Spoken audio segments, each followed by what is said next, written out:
नमस्कार, मी राहुल कुलकर्णी. एनडीटीव्ही मध्ये जगभरातल्या सर्व प्रेक्षकांचं स्वागत आहे. नेहमीप्रमाणे मी 2 मुद्दे टॅग केलेले आहेत आणि दोन्ही मुद्दे महाराष्ट्राच्या आगामी राजकारणाच्या दृष्टीनं अत्यंत महत्वाचे आहेत. पण त्याच्या आधी एक डिस्क्लेमर आहे. डिस्क्लेमर हे आहे की भारतीय जनता पार्टीचं जे राजकारण नरेंद्र मोदी आणि अमित शहा यांच्या उदयानंतरचं आहे त्याच्यामध्ये धक्कातंत्र हा फार महत्वाचा भाग आहे आणि म्हणून राष्ट्रीय पातळीवरती पण पत्रकारिता करणारे आणि महाराष्ट्र राज्याच्या मर्यादेत पण पत्रकारिता करणारे बहुसंख्य पत्रकारांना काय होणार आहे याचा कधीच अंदाज येत नाही.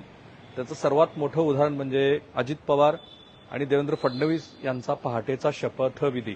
तो महाराष्ट्राला प्रत्यक्षात झाला त्याच वेळेला कळलं.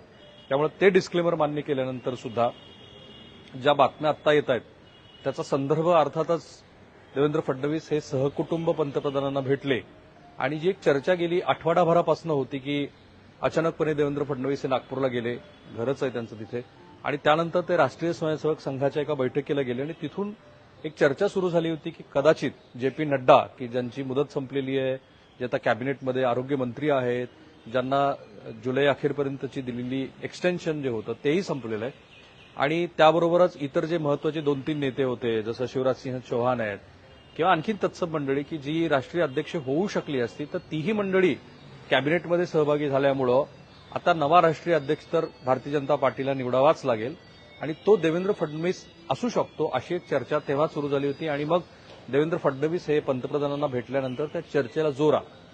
आता त्याचा सरळ सरळ अर्थ काय होतो तर स्वतः देवेंद्र फडणवीस यांनी अनेक वेळेला सांगितल्याप्रमाणे त्यांना महाराष्ट्राच्या राजकारणामध्ये अधिकचा रस असल्यामुळं आणि त्यांना मी पुन्हा येईन हे ब्रीदवाक्य खरंच पुन्हा एकदा यशस्वी करायचं असल्यामुळं जर त्यांचं नॅशनल लेव्हलचं इलेव्हेशन असेल तर आपण असं निश्चित म्हणू शकतो की हा देवेंद्र फडणवीस यांच्या महाराष्ट्रातल्या मर्यादित असलेल्या राजकारणाचा एका अर्थानं शेवट होण्याकडे ते चाललेलं. अर्थात राजकारणात कुठलीही शक्यता कधीही संपत नाही, जसं राजकारणात कोणीही कोणाचा दीर्घकाळ मित्र आणि शत्रू नसतो. पण देवेंद्र फडणवीस यांच्याबद्दल ते उपमुख्यमंत्री झाल्यापासून महाराष्ट्रामध्ये जी काही नाराजी आहे जी पसरवली गेली आहे आणि त्यात स्वतः देवेंद्र फडणवीस यांच्या पण पक्षात मित्र नसण्याची त्यांनी केलेली चूक आणि त्यांचं गृहमंत्री असणं हे बघता त्यांचं महाराष्ट्रातलं एकूण राजकारण, महाराष्ट्राची सामाजिक स्थिती पाहता जवळपास संपलं आहे असं वाटत होतं. आणि मग जर त्यांचं आता नॅशनल लेव्हलला इलेव्हेशन होत असेल तर एक निश्चितपणे आपण म्हणू शकतो की देवेंद्र फडणवीस यांच्या महाराष्ट्रातल्या राजकारणाला कुठेतरी शेवट होईल असं वाटायला लागले.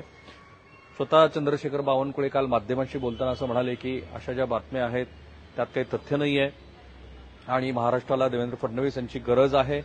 पण काही वेळापूर्वी मुंबईमध्ये एका कार्यक्रमाच्या वेळेला माध्यमांनी जेव्हा देवेंद्र फडणवीस यांना गाठलं त्यावेळेला त्यांनी कुठलीही प्रतिक्रिया दिली नाही आणि म्हणून हे स्पेक्युलेटिव्ह वातावरण अधिकात अधिक कसं राहील यात जर देवेंद्र फडणवीस यांना रस असेल तर आपण हे निश्चित म्हणू शकतो की कुठेतरी आग आहे आणि त्यामुळेच धूर निघतो आहे आणि आता तो डिनाय करण्यात काही अर्थ नाही.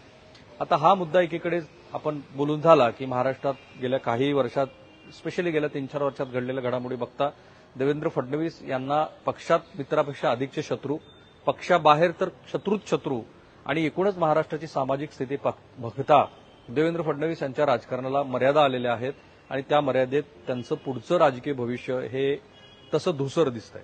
तर हा मुद्दा एकीकडे बाजूला गेल्यानंतर आता उरतात ते देवेंद्र फडणवीस यांचं राष्ट्रीय अध्यक्ष होणं. ज्या कथित बातम्या आलेल्या आहेत, ज्या कथित सोर्सवरती दिलेल्या ह्या बातम्या आहेत, तर त्याचे किती अर्थ होतात. एक, महाराष्ट्रातल्या भारतीय जनता पार्टीला हा मोठा धक्का आहे कारण आजही देवेंद्र फडणवीस हेच भारतीय जनता पार्टीचे महाराष्ट्रातले सर्वात मोठे नेते आहेत. पण दुसरा पर्याय पण आहे. भारतीय जनता पार्टीला आता सामूहिक नेतृत्वाचा प्रयोग ते जे काही करतायत त्यांनी कुठेतरी त्यांना संधी मिळेल. मग कुठे पंकजा मुंडे दिसतील, कुठे रावसाहेब दानवे दिसतील, कुठे विनोद तावडे हे महाराष्ट्राच्या राजकारणात सक्रिय झालेले दिसतील. आणखीन अशी बरीच नावं असू शकतात की जी महाराष्ट्रात सामूहिक नेतृत्वाच्या कल्पनेत भारतीय जनता पार्टीमध्ये येतील आणि तसं एकेकाळी महाराष्ट्रामध्ये होतं. महाराष्ट्रात नितीन गडकरी, गोपीनाथ मुंडे यांच्यातला संघर्ष ते उघडपणे कधीही बोलले नसले तरी होता, पण तेव्हा एक कोर कमिटी बसायची आणि हळूहळू ती निर्णय प्रक्रियेत यायची आणि ती निर्णय घ्यायची. देवेंद्र फडणवीस यांचा ऑराच इतका मोठा होता की हळूहळू पक्ष पूर्णपणे त्यांच्याच ताब्यात गेला आणि मग एक क्षत्रिय अंमल आहे जवळपास पक्षावरती असं चित्र तयार झालं. हा एक अर्थ. दुसरा असा आहे की महाराष्ट्रात देवेंद्र फडणवीस यांच्या नेतृत्वात भाजप असल्यामुळं स्पेशली मराठवाड्यामध्ये मनोज जरांगे पाटील यांच्या आंदोलनानंतर भारतीय जनता पार्टीला जो एक सेटबॅक बसलाय त्याचं मुख्य कारण देवेंद्र फडणवीस यांची जात असणं आणि महाराष्ट्रातली सामाजिक संरचना असणं. ती सामाजिक संरचना काही प्रमाणामध्ये दुरुस्त करण्याची संधी भारतीय जनता पार्टीला निश्चितपणे मिळेल की आता top of the hill Devendra Fadnavis नसल्यामुळं भारतीय जनता पार्टी नवनेतृत्व आणून त्याच्या योगे जो घसरता मराठा समाजातला मताचा टक्का आहे तो मिळवण्याचा प्रयत्न करेल. हा झाला अर्थ क्रमांक 2. तिसरा जो अर्थ आहे तो अर्थातच असं म्हटलं जातं की देवेंद्र फडणवीस यांनी ज्या पद्धतीचं अग्रेसिव्ह राजकारण केलं त्यांचे आणि उद्धव ठाकरे यांचे बिघडलेले संबंध. कालचं स्टेटमेंट बघा ना की एकतर देवेंद्र फडणवीस महाराष्ट्राच्या राजकारणात राहतील तर मी राहील, तर हे स्टेटमेंट आणि देवेंद्र फडणवीस आणि शरद पवार यांचे राजकीय संबंध. कारण कुणी काही जरी म्हटलं तरी देवेंद्र फडणवीस यांनी ज्या पद्धतीनं शरद पवार यांना त्यांच्या राजकारणाला आक्रमकपणे प्रत्युत्तर दिलेलं होतं तर त्यातनं दोघांच्या संबंधामध्ये खूप वेगळ्या पद्धतीची कटुता आलेली होती. आठवा, छत्रपती संभाजीराजे यांना राज्यसभेची खासदारकी दिल्यानंतर शरद पवार यांनी जाणीवपूर्वक पेशवाईचा उल्लेख केलेला होता आणि आता पेशवा पंतप्रधान नेमायला लागला अशा पद्धतीचं त्यांचं बोलणं होतं. त्यामुळे या दोघातली कटुता ही टोकाला गेलेली होती आणि बऱ्याच वेळेला असं म्हटलं गेलं होतं की ज्यावेळेला अजित पवार यांचा शपथविधी झाला त्याच्याही आधी ज्यावेळेला राष्ट्रवादी काँग्रेस आणि भारतीय जनता पार्टी एकत्रित येणार होती, 2017ची त्यांची ती गुप्त बैठक, तर त्या बैठकीमध्ये देवेंद्र फडणवीस वगळून भारतीय जनता पार्टी असेल तर आम्ही बरोबर येऊ अशी शरद पवार यांनी घेतलेली भूमिका. त्यामुळे अर्थ क्रमांक 3, या दोघांच्याही उद्धव ठाकरे आणि शरद पवार यांच्या बिघडलेल्या भारतीय जनता पार्टीबरोबरच्या संबंधांना एक नवी उभारी मिळू शकते आणि असं म्हटलं जातं आहे की लोकसभा निवडणुकीनंतर महाराष्ट्रात आणखीन एक पॉलिटिकल रिअलाइनमेंट होईल तर ती रिअलाइनमेंट होण्याच्या दृष्टीने हे पाऊल पुढे पडत आहे. हा झाला मुद्दा क्रमांक 3. चौथा, राष्ट्रीय स्वयंसेवक संघ आणि भारतीय जनता पार्टी यांच्या दरम्यानचे संबंध बिघडलेले आहेत असं म्हणतात. स्पेशली लोकसभा निवडणुकीमध्ये पंतप्रधान नरेंद्र मोदी हे ज्या पद्धतीनं हुकुमशाही कारभार करतायत असं राष्ट्रीय स्वयंसेवक संघ सातत्यानं सुतोवाच करत होते, तर त्यातनं ह्या आपल्या मदर संस्थेबरोबर त्यांचंच चाइल्ड असलेल्या भारतीय जनता पार्टीचे संबंध बिघडले आणि म्हणून सौहार्द राहिला नाही आणि 400 पारचा नारा कुठल्या कुठं गेला, 230वर 240वर गाडी आणली.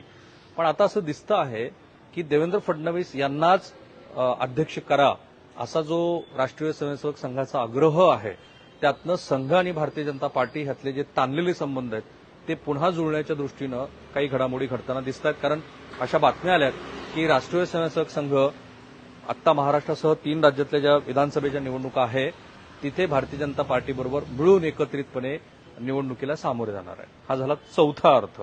आता ह्या सगळ्यांच्या गोळाबेरीजीनंतर महाराष्ट्रातला आणखीन एक अर्थ राहतो ते म्हणजे जो सोडता येत नाही तो आहे सामाजिक आकलनाचा. महाराष्ट्रामध्ये मराठा समाज हा प्राबल्यानं मोठा आहे. आज 19 पैकी 17 मुख्यमंत्र्यांची यादी काढली तर ती यादी मराठा समाजाची दिसते आणि मग अर्थात first pause the post system आणि डॉमिनन्स फॅक्टर हा कुठल्याही राज्यात कायमच असतो. म्हणजे शेजारच्या कर्नाटकमध्ये वक्कलिंग आणि लिंगायत, शेजारच्या गुजरातमध्ये पटेल आणि त्यांच्या अवतीभोवती फिरणारं राजकारण आणि मध्य प्रदेशमध्ये पण ह्या सगळ्या जात घटकांचा स्पेशली ओबीसींचा तिथं असलेला प्रभाव हे विसरून चालणार नाही. त्यामुळे मराठा डॉमिनन्स असणं ह्याच्यात काही वावगं नाहीये.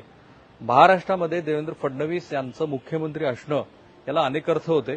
त्यात त्यांनी बजावलेली भूमिका, त्याचं झालेलं कौतुक आणि त्यानंतर त्यांनीच वेगवेगळे शत्रू स्वतःसाठी निर्माण करणं, ह्यातनं महाराष्ट्रातली जी सामाजिक परिस्थिती आहे त्याच्यात कुठेतरी एक प्रकारची खदखद होती. तिला सुद्धा कुठेतरी हा ब्रेक मिळू शकतो की देवेंद्र फडणवीस महाराष्ट्र राज्याच्या राजकारणामध्ये नाही.